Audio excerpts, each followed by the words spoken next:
welcome to Numbers and Beyond. My name is Will. And I'm Ben. Here you'll be getting a little bit of our thoughts on local sports, pro sports, our thoughts, projections, and everything in between that we can think of. You want to get started? Yeah, definitely. Let's get into it. All right. I think we should start with the NBA playoffs. I got Lakers in 5. What you thinking? Man, I don't know. I don't feel the Lakers, man. I don't.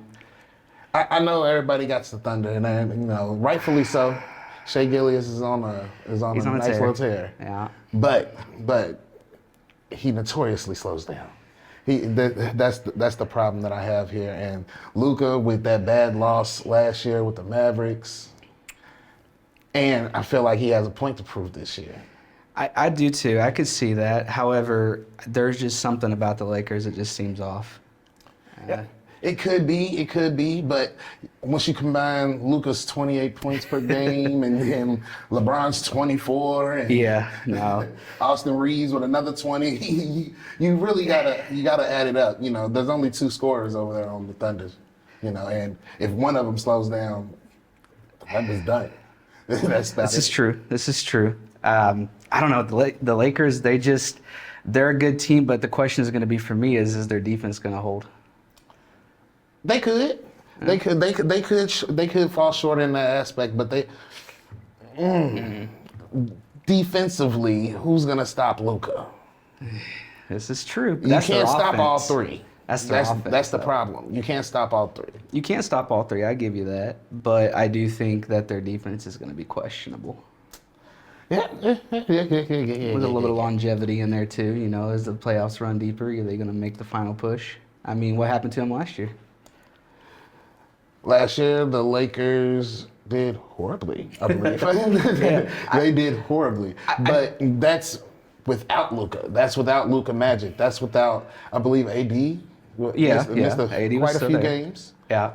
But I think that goes into the factor with it this year, too, is that longevity is still going to be a thing. You got to think LeBron, he's 40 now, so he's really feeling it. And you got to figure he's got a lot to prove. I think that, his age is going to become a factor, especially when in the playoffs, you're going at 110%. Like, there's no holding back. There's no, okay, I don't want to worry about getting hurt, so maybe I sit a game.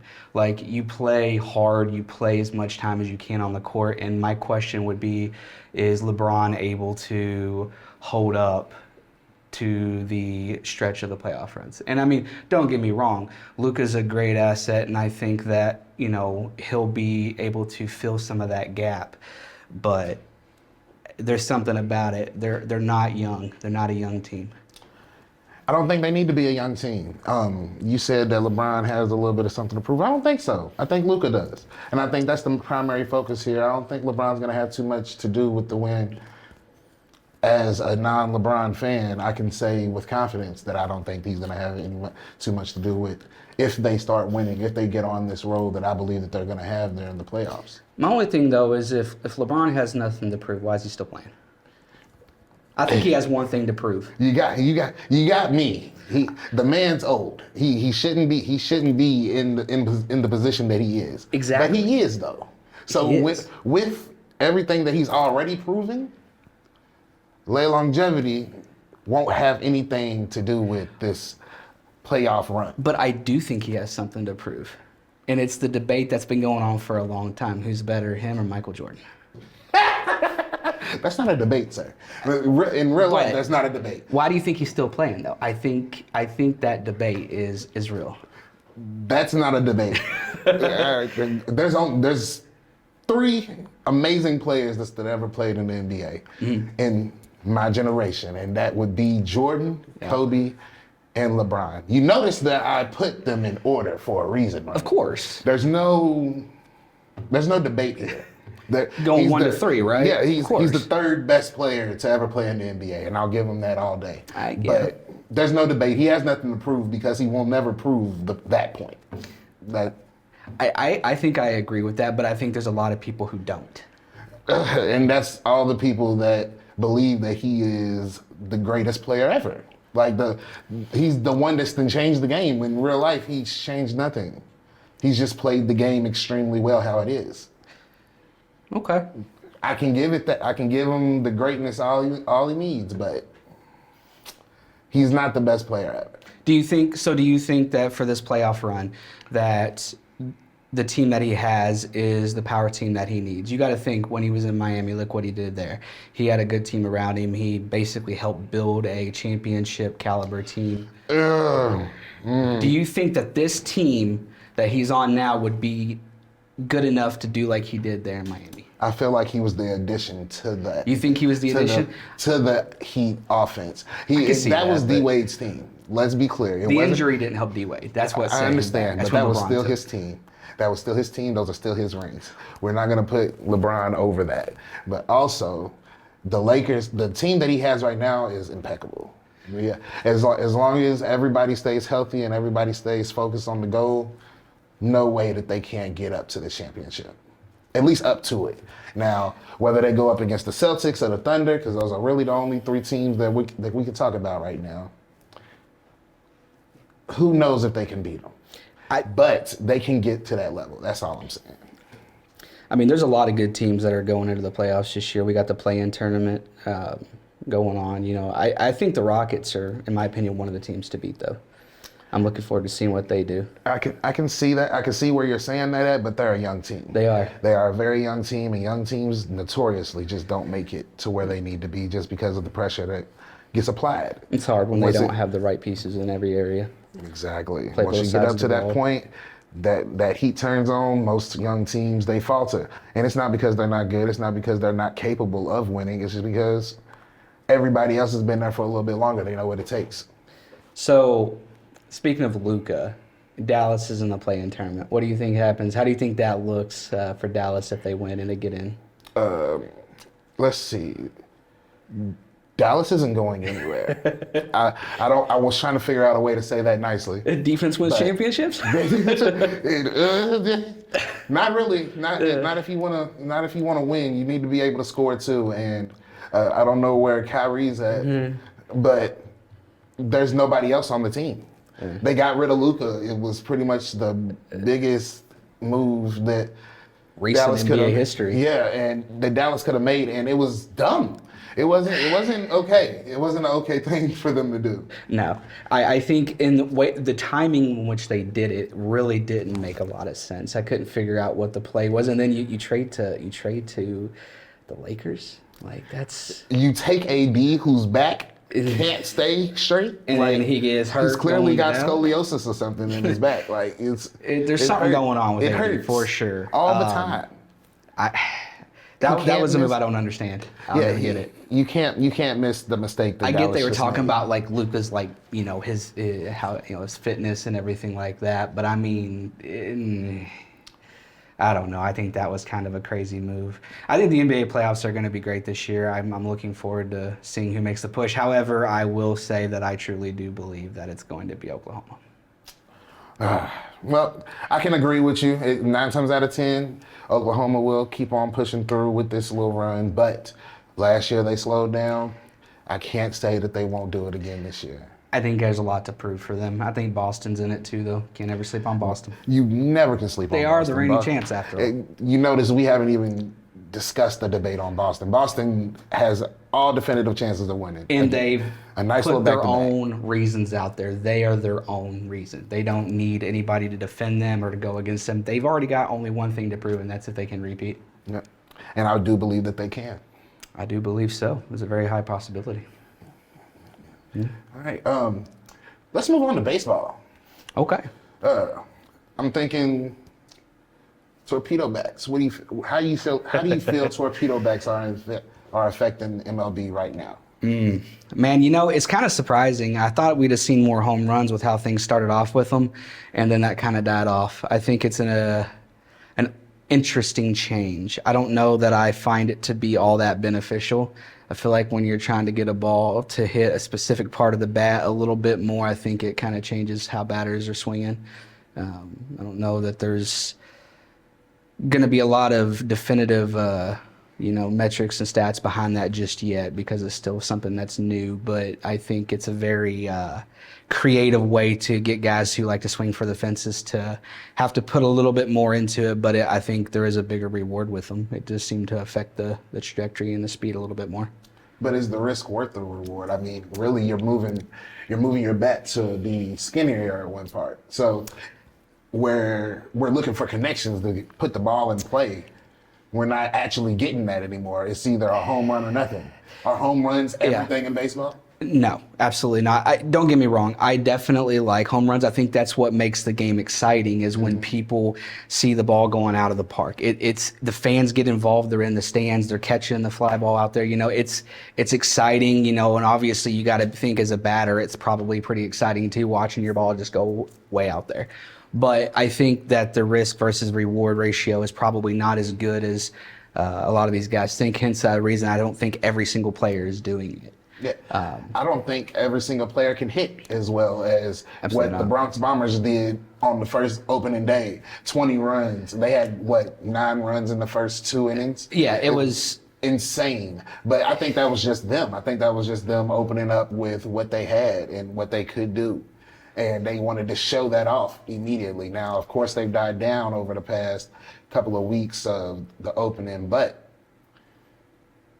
they wanted to prove that. And I think the torpedo bats were just a part of, hey, look what we have. And look what we can do with them. You see what I'm saying? I think I don't want to say it was a gimmick because clearly it's allowed, but I think it was a bit of a gimmick to get people excited, getting those home runs out there. And I mean, obviously it showcases your power hitters.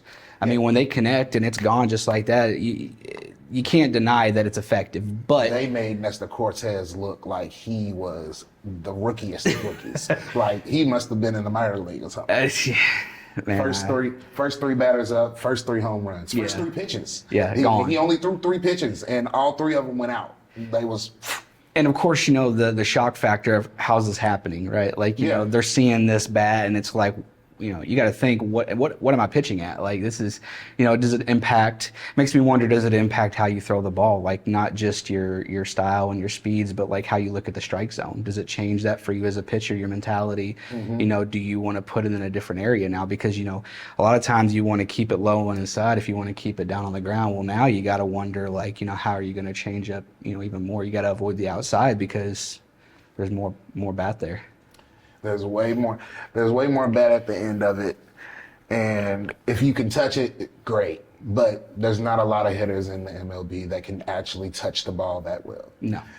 Putting it in play, yes. Home runs, no. So I think at the end of the day, if you can bat, use it. If not, let's get some runs in, because that's really what excites me. Yeah. I want to see some high run scoring. Yeah, I mean, and I think that we need to see more contact focus. Baseball the last couple of seasons has started really pushing the home runs. It's like you see more power hitters in the rotation. You don't see as many spread out throughout a rotation where you have like a power hitter that's batting third after you got like the first 2 guys contacting and getting on base. You're not having that third guy trying to knock all of them in. So you're seeing, for example, you see like Ohtani coming up first and hitting leadoff home runs. Like, that's the difference, I think, between how baseball was and how it is now, is you see more guys starting with the power. So they're trying to score quicker and score earlier. So they want people to get into that. And obviously you set a momentum level whenever you do that. You have this feeling of, okay, if I'm knocking in runs now, right, the other team is going to have to either keep up, right? If you're starting at the top of the first and you're knocking, grand slams out, or you're getting a solo home run, whatever it is, if you're getting those done in that first inning, the other team has to keep up. Their momentum is down. Their pitcher's off his game now, right? They're kind of feeling like, hey, this ain't going well for us. And for what it's worth, the Dodgers have been doing exceptionally well with that this year, with the leadoffs. But I love the fact that you said that. Yeah. I wanted to get into the Dodgers. Yeah. Oh, yeah. We got a lot to say about them. This is my team, okay? Yeah. I picked the team that I loved the most out of the MLB season last year, and I just so happened to pick the World Series. You just so happen to. Now, don't get me wrong. There's some other teams that are pulling the home runs too. The Giants are doing really well. I mean, obviously the Reds, that's my team, and obviously Ellie. Now, I will say, we talk about going back to RBI, right? Getting runs instead of always home runs. LA is a prime example of somebody who's not really getting a ton of runs, or getting a lot of RBI in unless it's off of a home run. So he's doing a lot with that. But The Dodgers are pretty much exclusively scoring off of home runs. precisely. And I will say they don't necessarily rely on the torpedo bat. So you do see an example of hitters who are capable of just taking a normal, plain old solid bat that everybody knows and loves and knocking them out of the park. And that's pretty much all they're doing. All they And have that's- is power hitters. They did good against the Rockies the other day. They did really well. They were actually rounding the bases. They were getting runs in. It wasn't just home runs. But when you think about it, Okay. I think the score was 8-7. It was. Let's see, they scored 7 of those runs in the first inning, if I'm not mistaken. And then, or was it the second? I believe they did over the first couple innings, but No, they had a nice little streak. I think it was Shohei hit a home run. he and hit the opening leadoff. If I Yeah, remember and right. then Freddie Yeah. came up and hit, and then they had the string of bats. Yeah. Pretty much during the first, what was it, Vasquez? He didn't make it out of the first inning. True. They scored a majority of those runs in the first inning, and they still let the Rockies. We're talking about a team that doesn't have as great a pitching They do as not. the Dodgers, doesn't have better hitters than Nope. the Dodgers, and they still almost lost. Well, I have an issue with the problem. Okay, why can't we get it in play? Instead of home runs, can we work on getting it in play in practice now? Like, I get it. We got all heavy hitters. Mookie Betts, Freddie Freeman, Shohei Ohtani, Tommy Edmonds coming up crazy this He's year. going hard, yeah. Max Muncy, once he gets started, it's going to be all over. Yeah, he's slow starting this year. That's a solid 5 batters that we know can knock it out of the park. And can we get some connections now? Yeah. Can we get some in play, some more people on base so we can get more runs in? Like I said, I want to be excited about a run. Okay, so the question with that then is maybe should they change how they do their rotation? Because you got to think, you talk about, Shohei, you talk about Mookie, you talk about Freeman, right? A lot of these guys are all one right after another in their rotation. Maybe they should start looking at it from, instead of, maybe kind of go back to traditional a little bit. Stop putting their power hitters up first. I get the walk-off, and again, I understand the concept. And honestly, I think statistically there's got to be something to say for, I think, a lot of teams that take off early.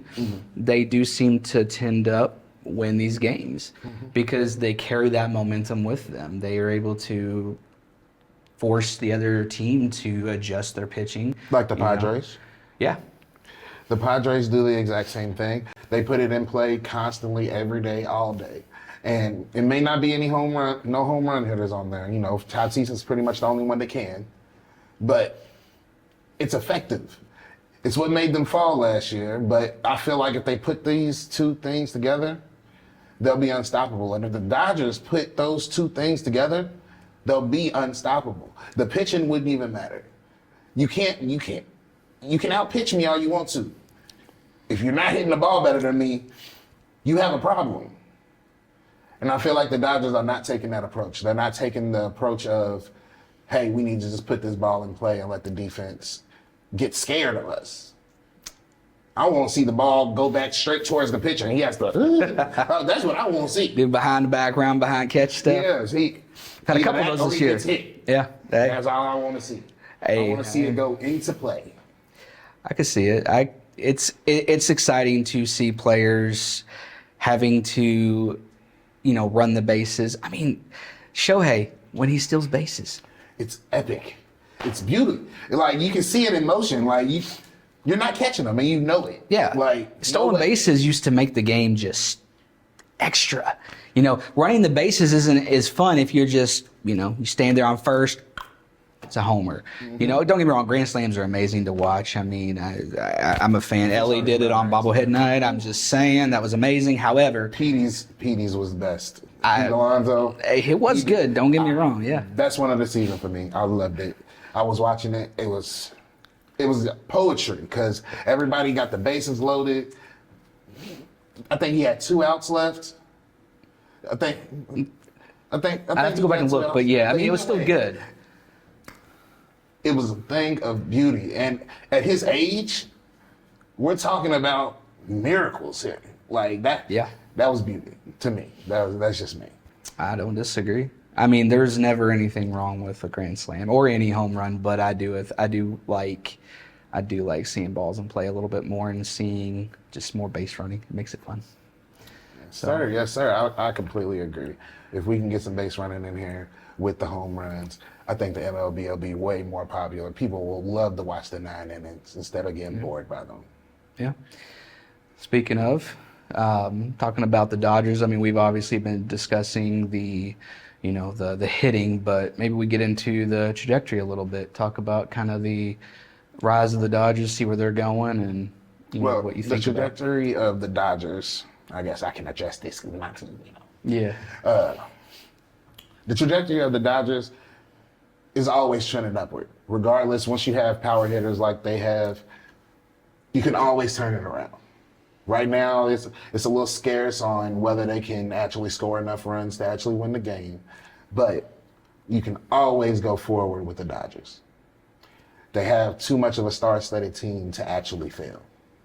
Now, are there some teams in the argument? The Giants, the Padres, the Athletics are surprising me this year. Hey, yeah, the Cubs. The Cubs are scary. Now that they have Kyle Tucker, it's like they have at least 4 or 5 hitters that are capable of doing exactly. I'm just saying, 16-0. I'm not arguing that. So, but you can never count the Dodgers out. No. You can never say that they might not make it. 9 times out of 10, they're gonna make it pretty far. They're gonna get it together and move people out of their way. So, what do you think would be the thing that would cause the Dodgers to break apart? What would stop them? Shohei would have to break both of his knees. Mookie would have to remove his shoulder or something. Okay. Freddie would have to be dead. He'd have to be gone. There's no way. There's no way that you can tell me that with the hitters that we have, without them missing major arteries, that any of these teams can mess with the Dodgers. So, what about, though, the pitching? We're talking about how the Dodgers can swing for the fences. That's fantastic, but so can a lot of other teams, and a lot of other teams can drive runs in.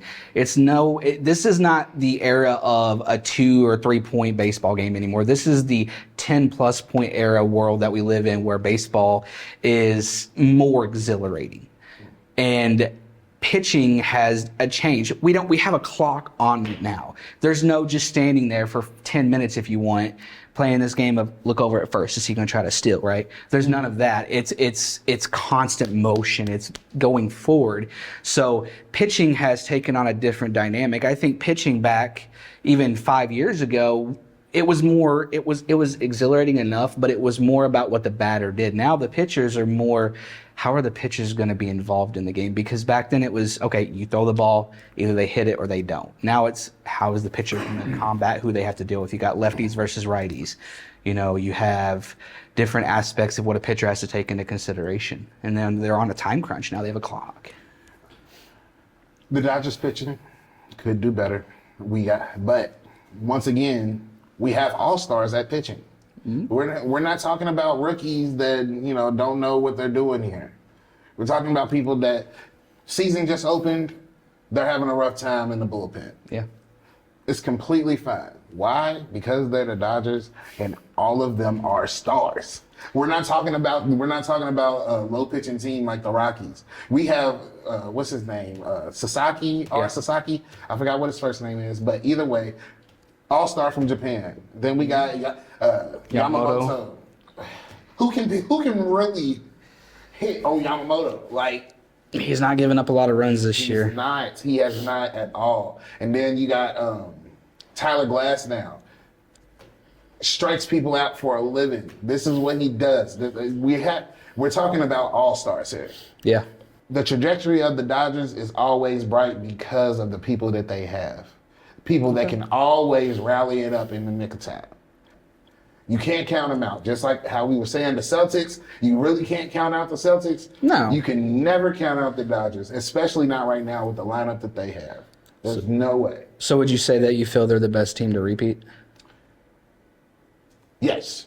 I'll say confidently right now that the Dodgers can repeat.